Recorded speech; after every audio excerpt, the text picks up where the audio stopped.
नमस्कार दोस्तों, आज हम लोग डिस्कस करेंगे स्टैंडर्ड कॉस्टिंग की कुछ ट्रिकी क्वेश्चन को।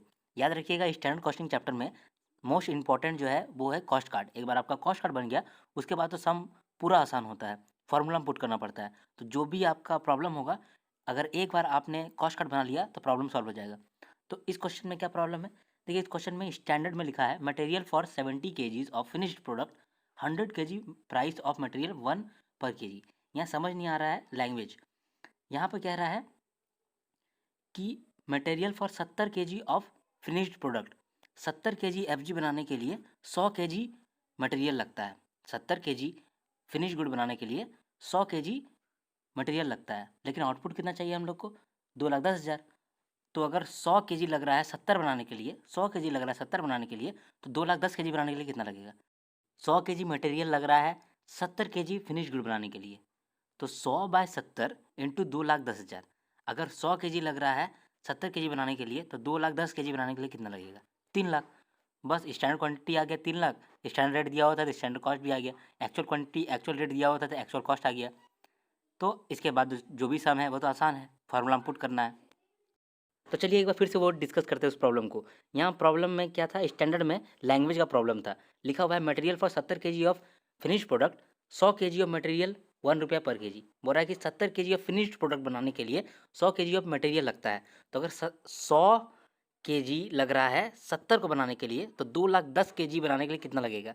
अगर 100 केजी लग रहा है 70 केजी बनाने के लिए, तो 2,10,000 केजी बनाने के लिए कितना लगेगा? 3,00,000। बस उसके बाद तो सम बहुत आसान है। इस क्वेश्चन को देखिए, इस क्वेश्चन में कह रहा है कि budgeted production of product P 200 unit, standard consumption of raw material 2 KG पर यूनिट ऑफ पी का 1 यूनिट बनाने के लिए 2 केजी लगता है raw material. Standard price of material A 6 per KG, actually 250 unit of P were produced and material of A was purchase at 8 रुपया per KG and consumed at 1.8 per unit of P. Calculate material variance. यहाँ देखिए problem आएगा आपको standard quantity निकालने में, actual quantity निकालने में। Since अब स्टैंडर्ड क्वांटिटी जो निकालते हैं हम लोग, स्टैंडर्ड क्वांटिटी पर एक्चुअल आउटपुट निकालते हैं। एक्चुअल आउटपुट के लिए स्टैंडर्ड क्वांटिटी क्या है? तो आपको एक चीज़ समझना पड़ेगा कि जब हम लोग कॉस्ट कार्ड बना रहे हैं तो हम लोग मटेरियल का कॉस्ट कार्ड बना रहे हैं। गलती से भी आप फिनिश गुड का कॉस्ट कार्ड नहीं बना लीजिएगा। हम लोग मटेरियल का कॉस्ट कार्ड बना रहे हैं। ये कैसे समझना है कि मटेरियल का बना रहे हैं? आराम से समझ सकते हैं। वहाँ पर लिखा हुआ है स्टैंडर्ड प्राइस ऑफ मटेरियल ए। अगर आपका स्टैंडर्ड रेट मटेरियल ए का दिया हुआ है तो इसका मतलब कि तो मटेरियल का कॉस्ट कार्ड बन रहा है ना। नहीं तो आपका अगर वहाँ पर देता है स्टैंडर्ड रेट फॉर पी, तब हम लोग बनाते फिनिश गुड का वेरिएंस। यहाँ पर तो मटेरियल का वेरिएंस बना रहे हैं। ठीक है, कैसे बनेगा? देखिए लिख रहा है सबसे पहले सेकंड थर्ड लाइन में, standard consumption of raw material 2 KG पर यूनिट ऑफ पी का 1 यूनिट बनाने के लिए 2 केजी लग रहा है, लेकिन हम लोग बना कितना रहे हैं? पी का यूनिट 250। तो अगर 1 यूनिट बनाने के लिए 2 केजी लग रहा है तो 250 यूनिट बनाने के लिए 500 लगेगा। तो स्टैंडर्ड क्वांटिटी 500 हो गया। स्टैंडर्ड रेट 6 रुपये दिया हुआ था तो स्टैंडर्ड कॉस्ट आ गया। एक्चुअल क्वांटिटी कैसे निकालेंगे? देखिए actual quantity 250 unit of P बना रहा है, लेकिन हम लोगों को कितना यूनिट ए का बनाएगा वो देखना है। तो ए का कितना यूनिट बनाएगा? फिर लिखा है material of A was purchase at 8 रुपया per KG and consumed at 1.8 per unit of P. यहाँ कह रहा है कि 1 यूनिट पी का बनाने के लिए 1.8 कंज्यूम करते हैं हम लोग मटेरियल ए को। मटेरियल ए को कैसे कंज्यूम होता है? 1.8 केजी कंज्यूम करते हैं तब जाके 1 यूनिट बनता है। तो अब हम लोग 250 यूनिट बना रहे हैं, तो कैसे निकलेगा एक्चुअल क्वांटिटी? 1.8 केजी अगर 1 यूनिट बनाने के लिए लग रहा है तो 250 यूनिट बनाने के लिए कितना लगेगा? 1.8 केजी अगर 1 यूनिट बनाने के लिए लग रहा है तो 250 यूनिट बनाने के लिए कितना लगेगा? 1.8 केजी अगर 1 यूनिट बनाने के लिए लग रहा है तो 250 यूनिट बनाने के लिए कितना लगेगा? मिल जाएगा 450। तो एक्चुअल क्वांटिटी 450 और एक्चुअल रेट यहाँ पर दिया हुआ था कि मटेरियल ए जो है खरीदे हैं 8 रुपये पर केजी, तो 8 रुपये एक्चुअल रेट आ गया, फिर एक्चुअल कॉस्ट आ गया। फिर से समझते हैं यहाँ प्रॉब्लम कहाँ था। यहाँ प्रॉब्लम था कि आपको कॉस्ट कार्ड बनाना था मटेरियल का, ना कि फिनिश गुड का। और यहाँ पर आपको आधा इन्फॉर्मेशन दे दिया था फिनिश गुड का, ताकि आप कंफ्यूज हो जाए। लेकिन आपको मटेरियल का निकालना है। कैसे आप समझे कि मटेरियल का निकाले हैं? क्योंकि स्टैंडर्ड रेट जो है वो मटेरियल का दिया है। अगर आपको बनाना ही होता फिनिश गुड का तो standard rate of finish good देता। लेकिन क्वेश्चन में देखेंगे तो क्वेश्चन में लिखा हुआ था standard price of material A is equal to 6 रुपया पर केजी, इसीलिए हम लोग प्रॉब्लम में फंस गए। तो एक बार फिर से फटाफट समझते हैं कि कैसे हम लोग बनाएं। हम लोग को प्रॉब्लम आया था स्टैंडर्ड क्वांटिटी निकालने में। स्टैंडर्ड क्वांटिटी में लिखा हुआ है कि 1 यूनिट पी का बनाने के लिए 2 केजी लगता है। तो हम लोग तो 250 बना रहे हैं, तो 250 इंटू 2 500 केजी लग जाएगा, इसलिए स्टैंडर्ड क्वांटिटी में 500 लिख दिया। फिर अब एक्चुअल क्वांटिटी ऑफ मटेरियल देखना था, लेकिन यहाँ पर कह रहा था कि material of A was purchase at 8 रुपये पर KG and consumed at 1.8 per unit of P, यानी 1 यूनिट बनाने के लिए 1.8 कंज्यूम हो रहा था। तो 250 बनाने के लिए कितना कंज्यूम होगा 450। तो ये आ गया एक्चुअल क्वांटिटी और एक्चुअल रेट दिया था 8 रुपया, तो एक्चुअल कॉस्ट भी आ गया। अब अगले क्वेश्चन में बढ़ते हैं। क्वेश्चन में देखिए, क्वेश्चन में क्या रहा है कि standard quantity of material required per unit, 1 unit बनाने के लिए कितना मटेरियल लगता है स्टैंडर्ड में 5 kg। एक्चुअल आउटपुट कितना बनाया है 1000 unit. Actual cost of material used 7,14,000। फिर मटेरियल प्राइस वेरिएंस दिया है आपको 51,000 favourable. Actual price per KG of material is found to be less than standard price per KG of material by 10 रुपया। इसका मतलब कि standard rate minus actual rate 10 रुपया है। ध्यान से पढ़िए, actual price per KG of material is found to be less than standard price per KG of material by 10, या इसका मतलब कि standard rate minus actual rate 10 है। फिर आपको निकालने बोला है actual quantity and actual price of material use, material usage variance, material cost variance. सबसे पहले हम लोग कॉस्ट कार्ड बनाएंगे और कॉस्ट कार्ड में देखेंगे हम लोग को क्या मिला है। हम लोग बस एक्चुअल कॉस्ट दिया है, बाकी कुछ भी नहीं दिया है, लेकिन कुछ कुछ डेटा दिया उससे हम लोग निकालेंगे। सबसे पहले क्वेश्चन में दिया था मटेरियल प्राइस वेरियंस 51,000 फेवरेबल। इसका क्या फॉर्मूला होता है, material price variance is equal to standard rate minus actual rate into actual quantity. Since यहाँ पर standard rate minus actual rate question में दिया था कि standard rate minus actual rate 10 है और मटेरियल प्राइस वेरियंस 51,000 है फेवरेबल। अगर एडवर्स होता तो यहाँ नेगेटिव में लिखते, सिंस यहाँ फेवरेबल है तो पॉजिटिव में लिखें। तो बस फॉर्मूला में पुट किए 51,000 is equal to 10 into actual quantity. यहाँ से एक्चुअल क्वांटिटी निकल के आ गया, एक्चुअल क्वांटिटी में लिख दिए 5100। अब standard rate minus actual rate दिया हुआ था 10। सिंस एक्चुअल रेट हम लोग को मिल गया, कैसे मिल गया, क्योंकि एक्चुअल कॉस्ट हम लोग को मालूम था और एक्चुअल क्वांटिटी अभी तुरंत निकाले थे। तो actual cost minus actual quantity divide किए तो एक्चुअल रेट आ गया 140।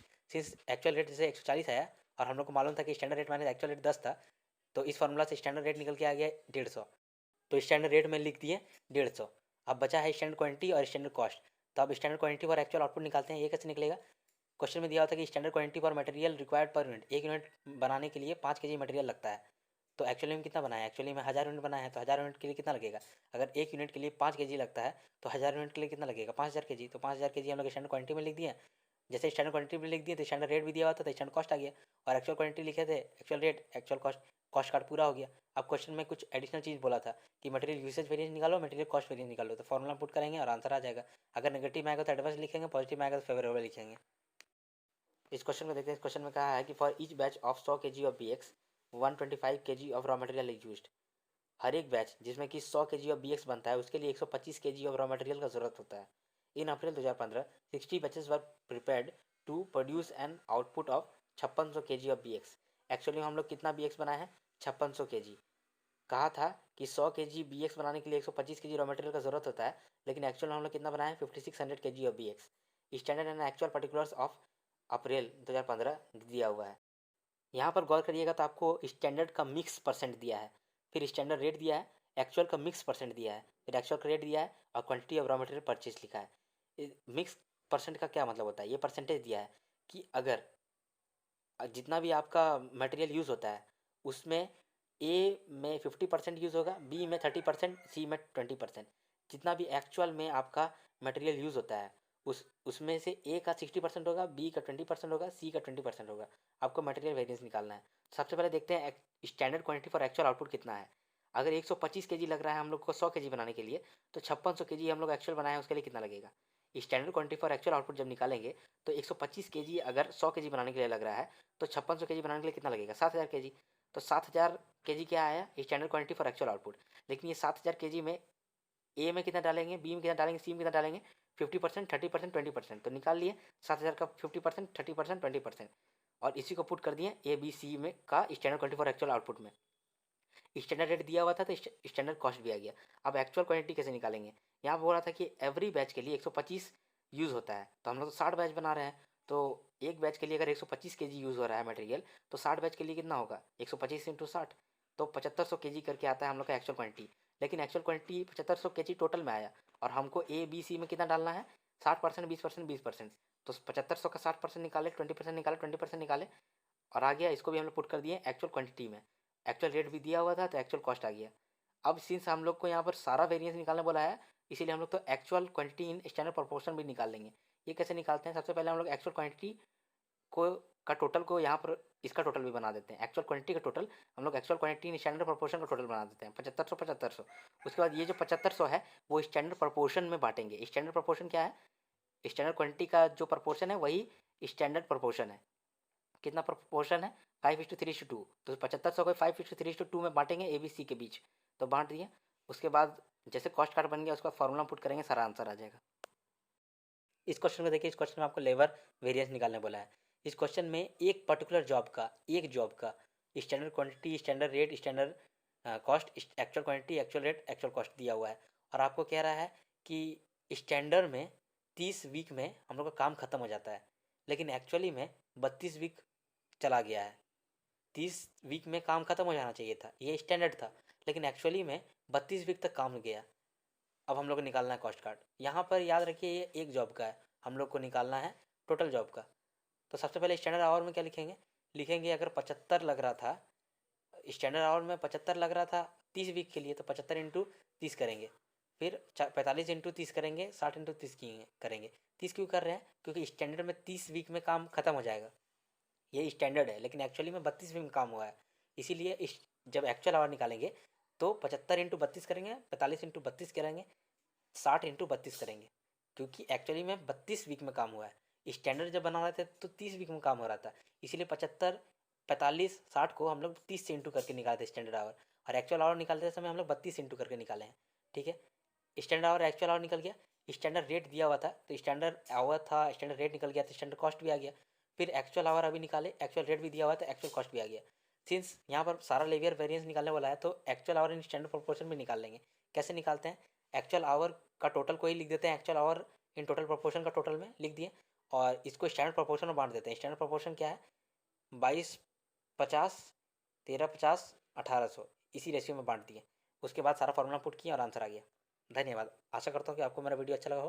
अगर अच्छा लगा है तो लाइक कर दें।